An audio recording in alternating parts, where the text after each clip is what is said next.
Welcome to back my channel.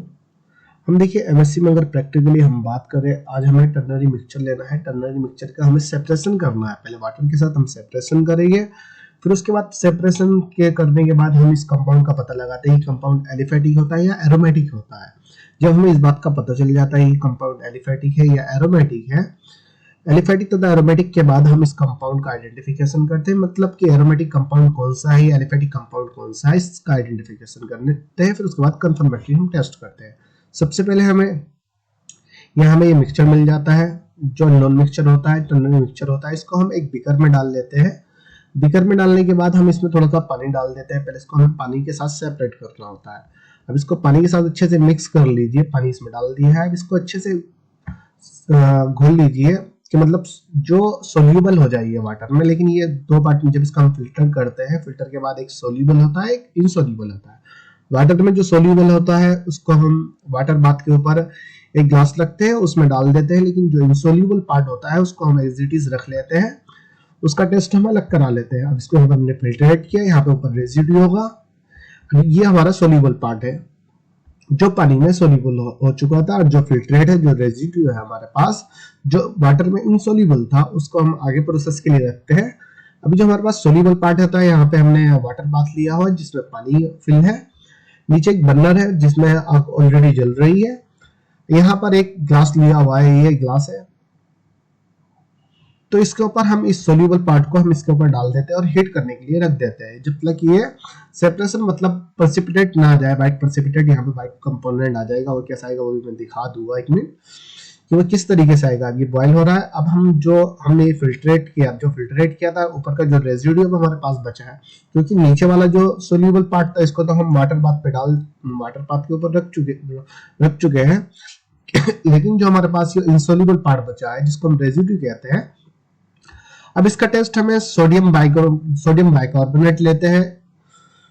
कुछ condition में इसको सोडियम बाइकार्बोनेट के साथ मिक्स कराना है, और एक आगे एक्सपेरिमेंट दिखाऊंगा, उसमें सोडियम हाइड्रोक्साइड के सॉल्यूशन के साथ मिक्स कराना होता है।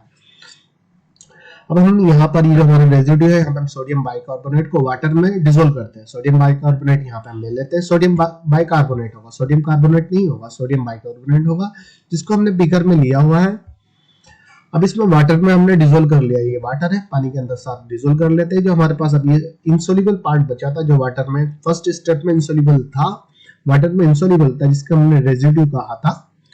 तो इस वाले जो हमारा ये वाला जो पोर्शन होता है, ये जो कंपाउंड होता है, इसको हम सोडियम बाइकार्बोनेट के सॉल्यूशन में पुट कर देते हैं। इसको हमने डाल देते हैं। ये हमने यहाँ पर इसको पुट कर दिया, इसमें डाल दिया पानी में। अब इसको मिक्स कर लेना है हमें। मिक्स करने के बाद फिर हम इसको फिल्ट्रेट कर लेते हैं। अब सोडियम बाइकार्बोनेट के जब हम इसको फिल्ट्रेट करते हैं तो वही सेम कंडीशन आती है। एक तो सोडियम बाइकार्बोनेट सॉल्यूशन के साथ सोल्यूबल होता है, एक इनसोल्यूबल होता है। जो हमारा इनसोल्यूबल पार्ट होता है उसको हम एज इट इज रख देते हैं, लेकिन जो सोल्यूबल पोर्शन होता है इसमें हम नेक्स्ट ये हमारे पास ये वाला इनसोल्यूबल जो पोर्शन होता है, ये एलिफेटिक भी होता है, ये एरोमेटिक भी होता है। इसका टेस्ट हम आगे करेंगे। लेकिन जो हमारे पास सोल्यूबल पार्ट होता है, ये वाला जो सोडियम बाइकार्बोनेट के साथ सोल्यूबल किया गया है, और जो हमारे फर्स्ट स्टेप के साथ जो रेजिड्यू आया था, जो इनसोल्यूबल पार्ट था, उसके साथ जो हमारा सॉल्यूशन बना हुआ है। अब इसमें हमें कंसंट्रेट HCl डालना होता है, कंसंट्रेट हाइड्रोक्लोरिक एसिड। नीचे वाले पोर्शन सोल्यूबल पार्ट में डालना होता है, इनसोल्यूबल पार्ट को हम एसिडिस रख देते हैं। यहाँ पे हम concentrate hydrochloric acid soluble portion में देते हैं। फिर जैसे हम डालते थे, यहाँ पर प्रेसिपिटेट बन जाता है। ये व्हाइट प्रेसिपिटेट यहाँ पर आ जाता है। अब हम इसको फिर फिल्ट्रेट कर लेते हैं। यहाँ पर हम फिल्टर करते हैं जैसे ही, तो नीचे सोल्यूबल पोर्शन आ जाता है, ऊपर इनसोल्यूबल पोर्शन आ जाता है। यहाँ पे ऊपर की साइड में जो पीपीटी होता है, एक तरह का कंपाउंड होता है, ये एलिफेटिक होता है, एरोमेटिक होता है। इसको हम आगे टेस्ट करते हैं। अब हमारे पास दो कंपोनेंट बन चुके हैं। एक कंपोनेंट तो हाइड्रोक्लोरिक एसिड के बाद जो आया हमारे पास, और एक सोडियम बाइकार्बोनेट तथा फर्स्ट स्टेप का जो रेजिड्यू था या इंसोल्यूबल जो पार्ट था। एक कंपोनेंट वो हो चुका है, एक कंपोनेंट ये हो चुका है। एक कंपोनेंट हमने वाटर बाथ पे रखा हुआ था, एक कंपोनेंट हमारे पास वो आएगा। तो हमारे पास 3 कंपोनेंट आ जाएंगे। अब इन कंपोनेंट को हमें आइडेंटिफाई करना होता है कि ये एलिफेटिक है या एरोमेटिक है। एक कंपोनेंट हमारे पास ये हुआ, एक हाइड्रोक्लोरिक एसिड वाला हो चुका है, और एक फर्स्ट जो एक तो ये हुआ हमारे पास HCl के बाद जो हमारे पास कंपाउंड बचा है। एक ये वाला है जो सोडियम बाइकार्बोनेट तथा सोडियम बाइकार्बोनेट के साथ था, और फर्स्ट स्टेप वाले जो इंसोल्यूबल पोर्शन था उसके साथ था। फिर उसके बाद एक हमारा जो सबसे फर्स्ट स्टेप में जो वाटर के साथ हमने सेपरेट किया था, ये वाला हमारे पास कंपोनेंट एक ग्लास के ऊपर यहाँ पर प्रेजेंट होता है। हमारे पास तीन तरीके के कंपाउंड यहाँ पर आ जाते हैं। अब हमें आइडेंटिफाई करना होता है कि एलिफेटिक है या एरोमेटिक है। एलिफेटिक तथा एरोमेटिक के लिए पहले हम बर्न करके देख लेते हैं, इसको जलाकर देख लेते हैं। मान लीजिए अगर इसमें ब्लैक फ्यूम निकल रही है, ब्लैक कलर का धुआं निकल रहा है, तो एरोमेटिक होता है। व्हाइट फ्यूम निकल रही है तो एलिफेटिक होता है। जब हमें एलिफेटिक तथा एरोमेटिक का पता चल जाता है, फिर हम उसका मेल्टिंग पॉइंट निकाल लेते हैं कि एरोमेटिक का क्या मेल्टिंग पॉइंट है। जब मेल्टिंग पॉइंट का हमें पता चल जाता है, उसके बेस पे हम जो कंपोनेंट का प्रोसेस होता है, जैसे एडिपिक एसिड है या सक्सेनिक एसिड है, एलिफेटिक होता है। एरोमेटिक की अगर हम बात करें, नैप्थेलिक एसिड होता है, थैलिक एसिड होता है, तो हमें उसका टेस्ट देख लेना होता है।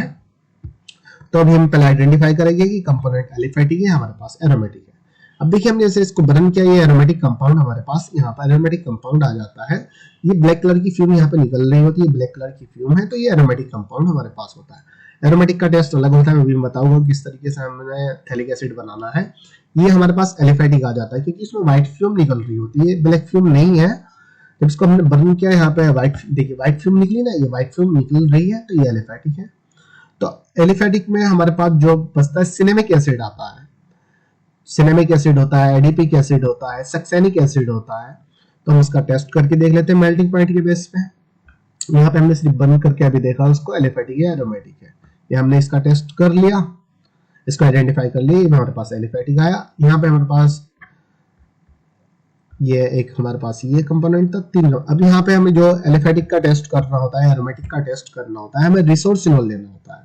मान लीजिए 0.5 ml की समथिंग ml 0.5 ml हमें, या 0.5 ग्राम, सॉरी रिसोर्सिनोल क्या है, सॉलिड है। ये रिसोर्सिनोल है, ये सॉलिड है, तो हमें 0.5 ग्राम रिसोर्सिनोल लेना होता है। फिर उसके बाद 0.5 ग्राम ही समथिंग है 0.2 ग्राम के समथिंग हमें कंपोनेंट लेना होता है जो एलिफेटिक होता है। अगर एलिफेटिक का टेस्ट कर रहे हैं तो एलिफेटिक कंपाउंड लेंगे, एरोमेटिक का टेस्ट कर रहे हैं तो एरोमेटिक कंपाउंड लेते हैं। और उसमें हमें कंसंट्रेट HCl 3 ml के समथिंग हमें डाल देनी है। कंसंट्रेट HCl डालते, सॉरी H2SO4 सल्फ्यूरिक एसिड डालते हैं हम 3 ml के समथिंग कंसंट्रेट सल्फ्यूरिक एसिड उसमें डाल देते हैं। अब यहाँ पे हमें कंसंट्रेट सल्फ्यूरिक एसिड इसमें डाला, ऑलरेडी कंपोनेंट और रिसोर्सिनोल हम ले चुके थे इस टेस्ट ट्यूब में। अब इसको हम थोड़ा सा मिक्स करते हैं, फिर इसको हीट कर लेते हैं।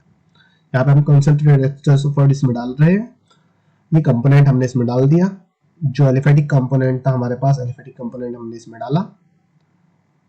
अब एलिफेटिक कंपोनेंट के बाद हम इसको थोड़ा हीट कर लेते हैं। अब इसे हीट के बाद ये रेडिश कलर का हो जाता है, थोड़ा कलर चेंज हो जाता है। अभी ये हीट हो रहा है, हीट होने के बाद ये कलर जैसे ही चेंज होता था, फिर हम इसको कूल कर लेते हैं। कूल करने के लिए पहले 1 मिनट के लिए हम ऐसे ही कूल करते हैं इसको, आप प्रेस हटा लीजिए बर्नर पर से। फिर उसके बाद इसको वाटर में डिप कर दीजिए, जो आपकी टेस्ट ट्यूब है इसको वाटर में इस तरीके से डिप कर दीजिए। जब ये कूलिंग हो जाएगी 2-3 मिनट बाद, तो अब एक दूसरा बीकर लीजिए, उसमें सोडियम हाइड्रोक्साइड लीजिए तथा पानी लीजिए। ये पानी है नीचे 550 ml के समथिंग, इसमें सोडियम हाइड्रोक्साइड हमने डाला। अब सोडियम हाइड्रोक्साइड जब हम डाल देते हैं, इसमें थोड़ा सा मिक्स कर लेते हैं। अब इसमें जो हमारे पास जो कूलिंग वाला जो कंपोनेंट हमारे पास आया था हीट करने के बाद, जब इसको हमने कूल किया था, फिर इसको हमें इसमें पुट कर देना होता है। इस वाले बीकर में हम पुट करते हैं, यहाँ पे कलराइज हो जाता है, जहाँ हमें पता चलता है कि हमारे पास अब सिनेमिक एसिड आ चुका है।